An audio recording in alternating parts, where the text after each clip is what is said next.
ગાંધી બાપુને કોકે કીધું હતું, ગાંધી બાપુ કે આરું બહુ જ્ઞાતિવાદ વધી ગયો છે. ત્યારે આઝાદી મળીને પછી જે થોડુંક બધું આપણું જે ડોળાણું હવની રીતે હવ તલવારી લઈને નીકળ્યા હતા.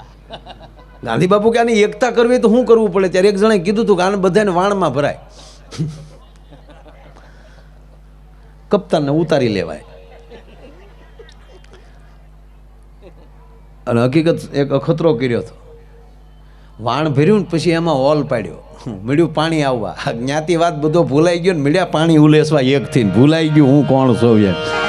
હે સાહેબ, કહેવાય ગયો કે આ બાળકોમાં બિલકુલ જ્ઞાતિવાદ નહીં હોય, આમાં વાદ ન હોય, કેવલ સંવાદ સાથે ભણવાવાળા બાળકો છે.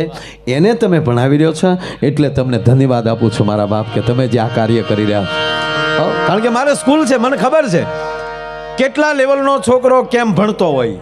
અમુક માવતર જે આપણે હાઈફાઈ જે અમુક છે ને, અમુક માવતર મારા હમ ભણાવવા મોકલતા જ નથી સાહેબ. હાશવે છે ને, ભલે ને ફી દેવી એટલી દેવી પડે, અહીંયા રાખવા નહીં ગીરે.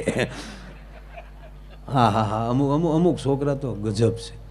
એક છોકરાને સાહેબ ખીજાણા, કેમ કાલ ભણવાનો તો આવ્યો? તો છોકરો હામો ખીજાણો, ન આવ્યો તો એમાં શું થઈ ગયું? સ્કૂલ તો ચાલુ જ હતી ને. તમને રજા પડી હોય તો કયો,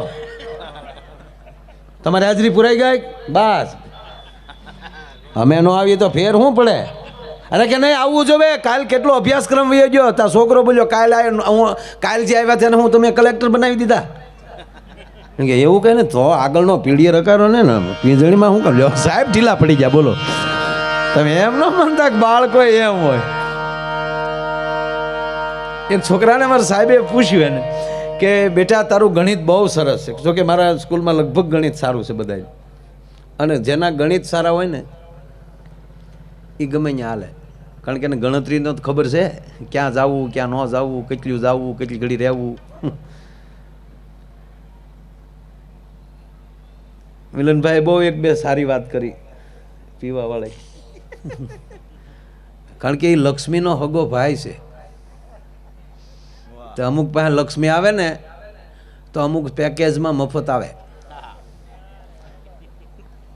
લક્ષ્મીજીને ઘણા હાળા છે,